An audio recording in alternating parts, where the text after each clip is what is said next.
want to take you to that breaking news out of Russia. Just moments ago, Russian President Vladimir Putin said he agrees to the U.S. proposed ceasefire deal with Ukraine, but only in principle because he still has some reservations.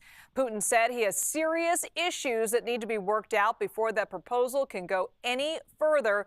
So let's bring in CBS News senior national security correspondent Charlie D'Agata for more on this. Charlie, can you explain some of Putin's reservations in accepting a deal here? What does he want? Yeah, well, first of all, I want to quote him word for word on this because he just wrapped up a meeting with officials from Belarus in Moscow, and he was sort of doorstepped in a way. So he said, we agree to the proposals to cease hostilities, but we proceed from the fact that the cessation should be such that it would lead to long-term peace and eliminate the original causes of the crisis. That is important. And I'll get to that in just a second. So the idea is correct. We certainly support it, but there are issues that we need to discuss, and we need to talk to our American colleagues.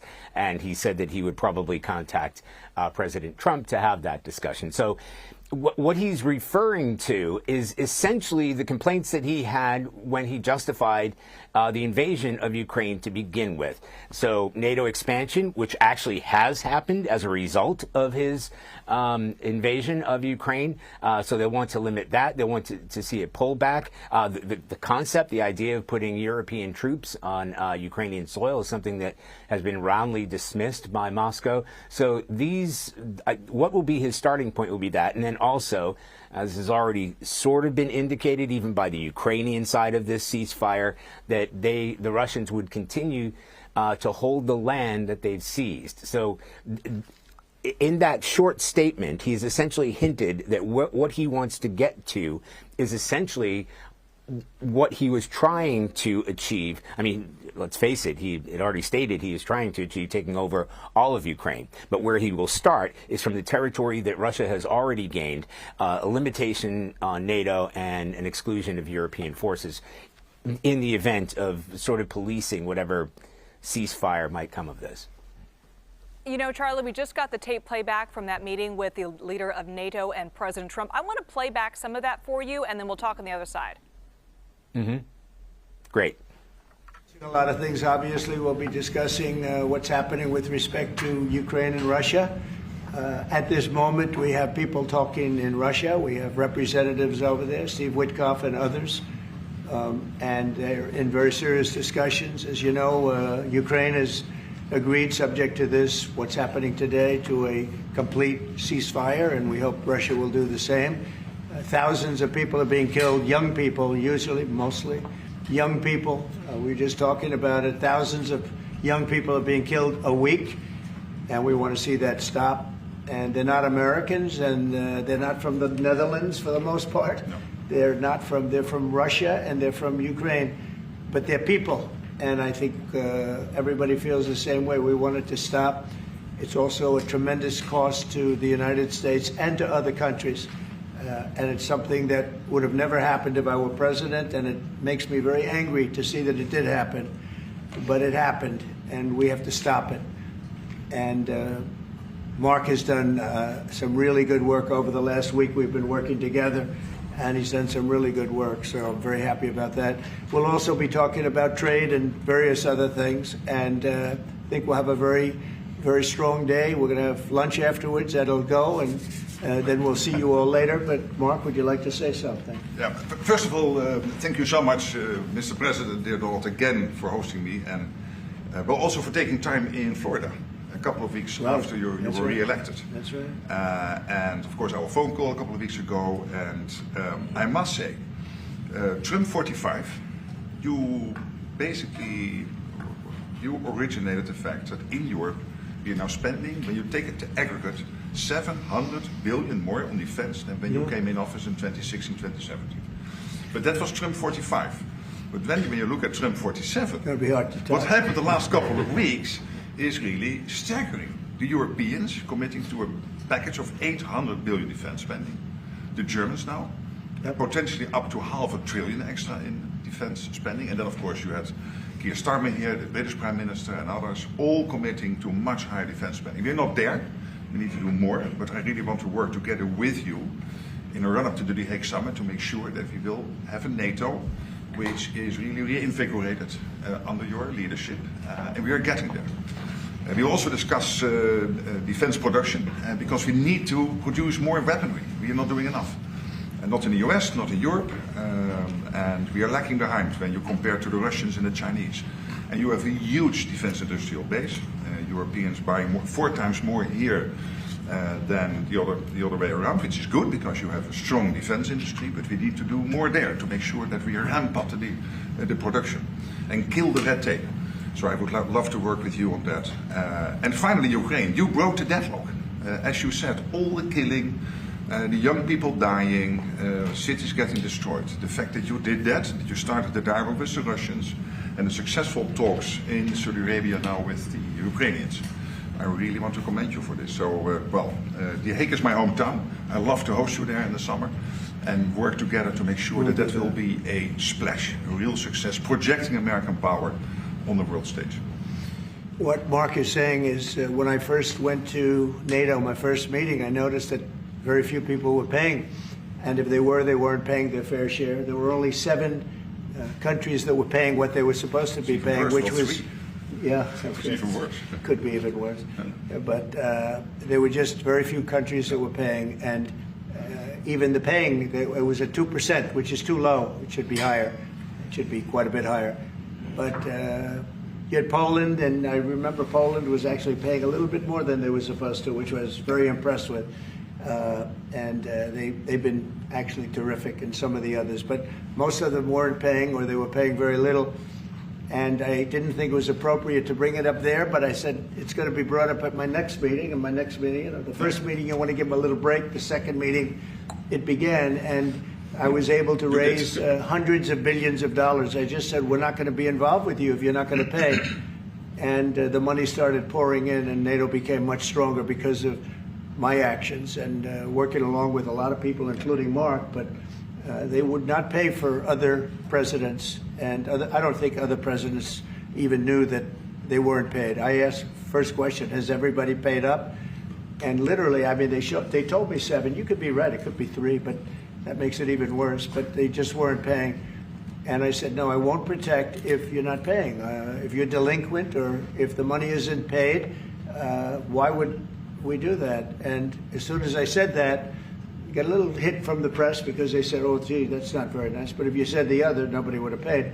And the money started coming in by the billions. And, hundreds of billions of dollars flowed into NATO, and NATO became strong. Yeah. And you remember that. Your predecessor, who I thought was a very good man. Absolutely. Actually. Yeah, Stoltenberg. He sends his best greetings. He was terrific. Stoltenberg, Secretary General. And he made the statement that when Trump came in, the money started coming in like we never saw before. Hundreds of billions, actually probably close to $600 billion came in, and NATO became strong from that standpoint. And now we have to use it wisely, and we have to get this war over with, and you'll be back to a normal, much more normal life.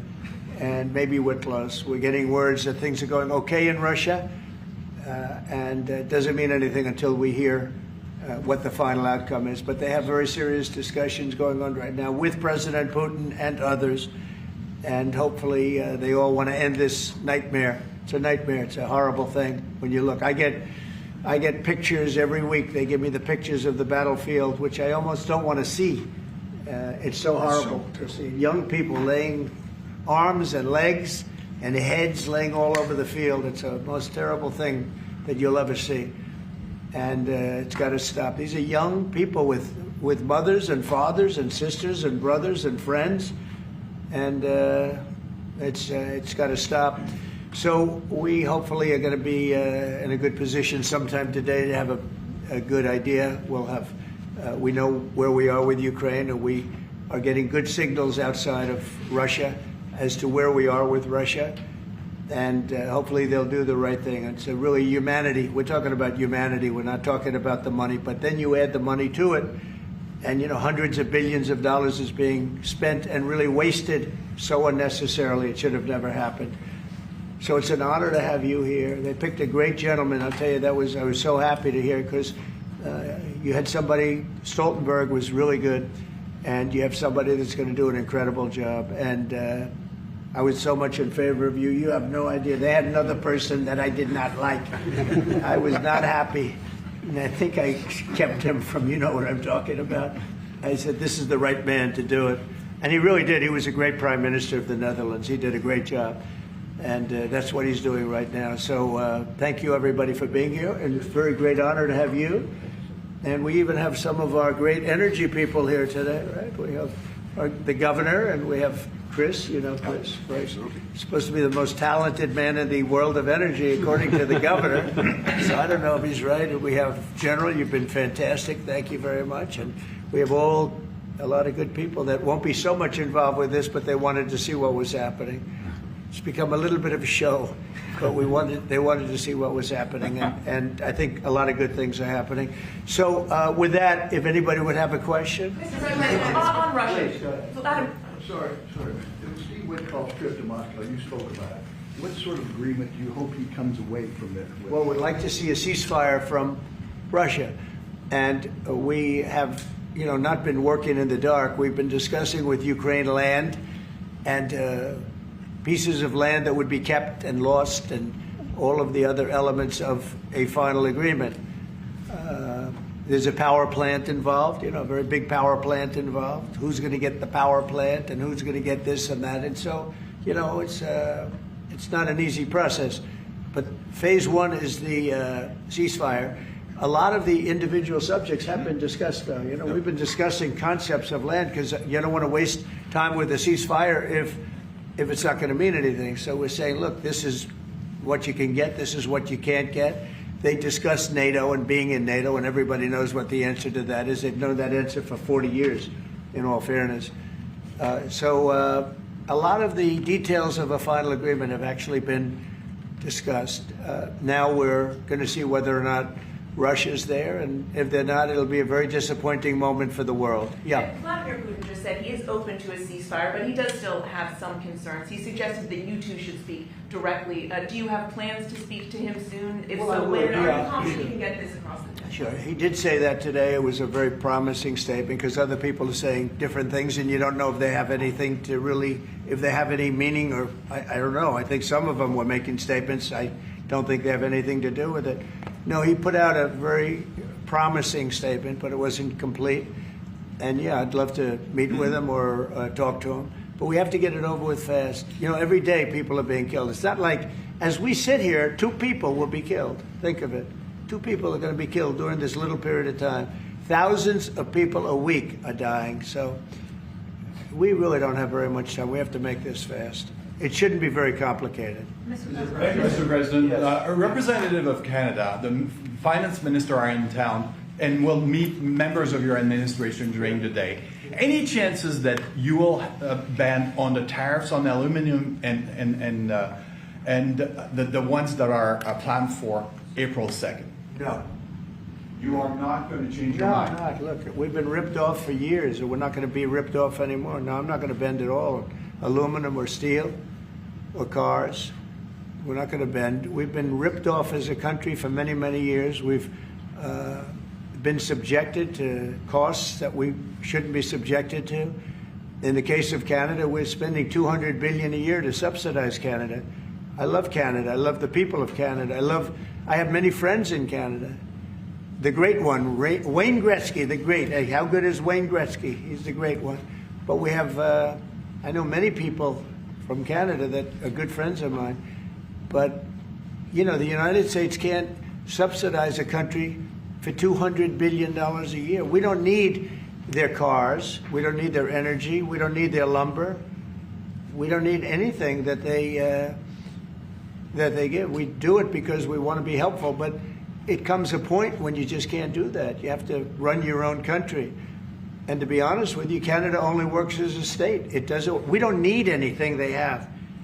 As a state, it would be one of the great states anyway. This would be the most incredible country visually.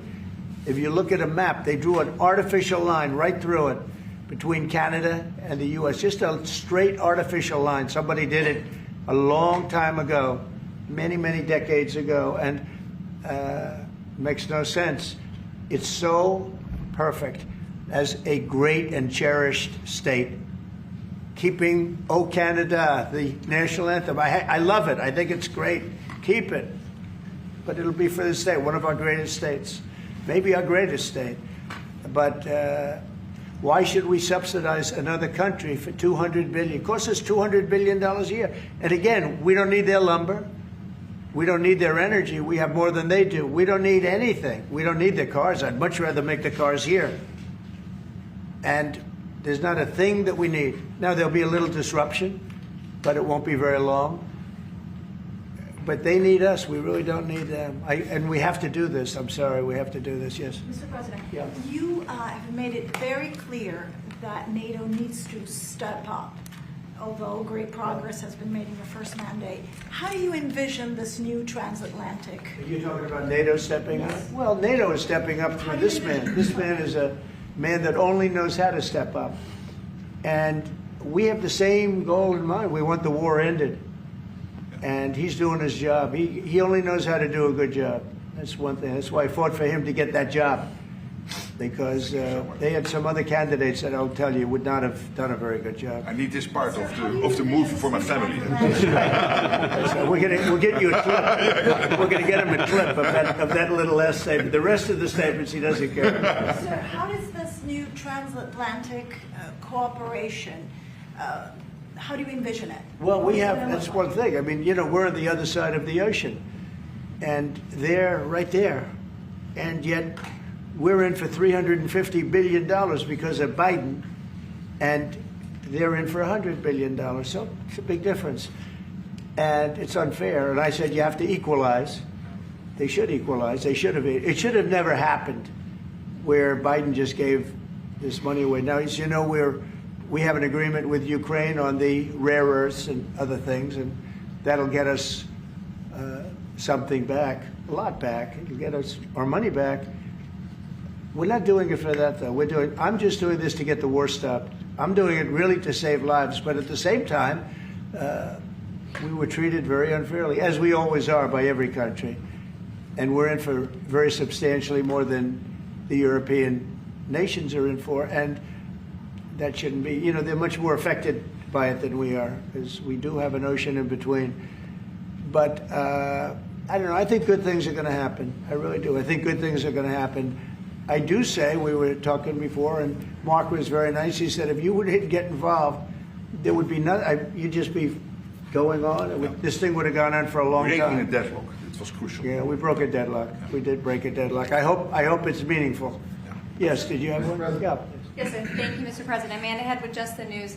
On the southern border, you've got DHS and ICE who are reporting that there was a little bit of fudging of numbers during the Biden administration on both the catch and the release side with respect to reporting the number of illegals coming into the country. They cheated on the numbers. The numbers were. I love that question. Who are you with? Just the News, Amanda Head. Very nice. That's good. Do you know how many of those are criminal illegal aliens? And Biden's out of office. Alejandro Mayorkas, who gets held Biden fudged the numbers. The numbers were totally fake. And he gave fake numbers. I knew they were fake. Everybody knew they were fake. But now it came out. And terrible what they did. That administration was a horror show for this country. Can you hold anyone accountable? Well, I don't know. They gave phony numbers. And phony numbers are a very bad thing to give. But I'm not sure about that. I don't know how it would play. We want to get it straightened out. We're after many, many bad people that were let into our country. And Kristi Noem and my friend Homan, how good is Tom Homan doing, right? And they're after him. And you see they're taking him out in record numbers. Gang members, gang leaders, drug dealers. This is a problem the Netherlands does not have. The Netherlands never had this problem. If you'd like to take it, I could deliver some people. I could deliver some nice people to the Netherlands if you'd like. I'm not sure. No, what he did to this country, letting 21 million people flow through an open border. Many of those people were hard criminals from prisons and jails, from mental institutions, and I always say insane asylums because they were seriously deranged. And they're here from, not South America, from all over the world. From South America, but from all over the world. And it's so sad. You'd say, why would anybody do this? Why? Yeah, go ahead. And one more. more. There's some new internal Democrat polling that doesn't look great for Democrats, but it also has 54% unfavorability for Republicans in swing states and battlegrounds for the midterms. Do you consider those voters capturable for Republicans? Yeah, well, we did. You know, I won every swing state, as you know, by a lot. And I won the popular vote by a lot. And we won the counties. If you look at the counties and district plan, we had 2,725, and they had 501. That's why the map is all red. So we had a great thing. Yeah, I think winning from the Democrats, if you look the other night, I made a speech, and I introduced two young ladies who were killed, viciously, violently killed, young, unbelievable, both outstanding people. They were killed by illegal aliens. And the Democrats wouldn't get up and applaud. The mothers were, inconsolable. They were crying, and everybody was crying. The Democrats sat there with stone faces. They didn't clap. They didn't stand. They didn't do anything. We had a young man with very serious cancer. His dream is to be with the police department someday, and he was introduced. They didn't even clap. They were disgusting. Frankly, they were disgusting. There's something wrong with them. They're deranged. They're deranged, like Jack Smith. They're deranged people. And I never saw anything like it. I'm standing up and I introduced the mother and the parents of these two young girls that were just recently essentially killed, violently killed. And the Democrats are like this. It's so sad. And I saw this morning where one of them is pretty well known, one is fighting like crazy over men being able to play in women's sports. I said, I thought that was tried. I thought that was about I think it's a 95% issue. But in a way, I want them to keep doing it because I don't think they can win a race. And I tell the Republicans, I said, don't bring that subject up because there's no election right now. But about a week before the election, bring it up because you can't lose. And everything's transgender. President Donald Trump there taking questions from reporters there in the Oval Office after his meeting with the head of NATO. He's talking about a lot of different things, including the potential ceasefire agreement between Ukraine and Russia. So let's bring back in CBS News senior national security correspondent Charlie D'Agata for more on this. What's your reaction to that exchange with the head of NATO in regards to the ceasefire deal, potential deal between Ukraine and Russia? Yeah, we kept hearing this repetitive theme, and this is something that President Trump has said right from the beginning. In fact, long before a ceasefire deal was on the table, we have to stop the killing. He drilled down on it, and that's why if you look at the wording of the Ukrainian side of it, it's talking about an immediate ceasefire, an immediate interim 30-day ceasefire. And that's something that the Russians might want to embrace as well. And I think that's where President Trump sees some light.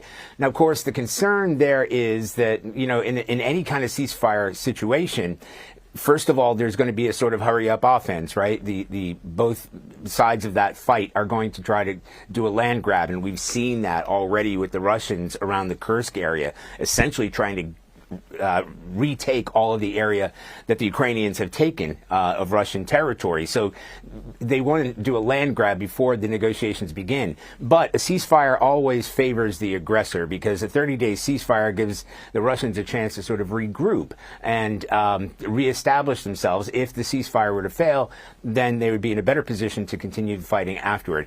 What's also interesting when you mentioned the NATO Secretary General, it's worth noting that this gentleman has been called the Trump whisperer. He is a charming individual that you can see President Trump was lavishing him with praise, saying that essentially he was the choice for the NATO Secretary General, and it was a charm offensive. But the Secretary General has his work cut out for him. President Trump had said again repeatedly, his chief beef with NATO is that the countries have not ponied up their fair share of defense spending. 2% is the bare minimum. He mentioned Poland. Poland is the one exception where they have surpassed that. But that's a good reason, right? Geographically, look at where Poland is. It's right against that Ukrainian border. They understand the threat of Russian aggression. they have long memories and remember the Soviet Union and the occupation, if you want to call it that, or annexation, or however you want to call it, of Poland. Poland was one of the countries that kicked off the Second World War with the invasion there. So Poland is acutely aware of how important it is to have a overwatch of the United States, most importantly, but NATO in general. And by the way, all the conflicts that I've covered, anything having to do with NATO, Poland is front and center. They are more than willing to put their forces forward. So that's interesting to note there. But the Secretary General has a job to do, and he's right by noting that what I'll call the Trump effect. Trump won in his last administration, said this isn't good enough. You know, we're not just here to be the guardian, quoting him, not us in general. The United States, the responsibility of the United States isn't to play guardian over European nations, but this is a collaborative effort, and it is a military alliance. And he has been effective, as he said, in drilling down to these countries. So you have the United Kingdom, France, Italy, Poland, all ponying up their share of it. So it's already come into effect. And it's worth noting that the president mentioned that Vladimir Putin wants to meet with him at some point to talk about that ceasefire. So we're going to keep an eye on what comes from that potential meeting. Charlie D'Agata, thank you so much for sticking with us. It's great to come to you after these big international stories there.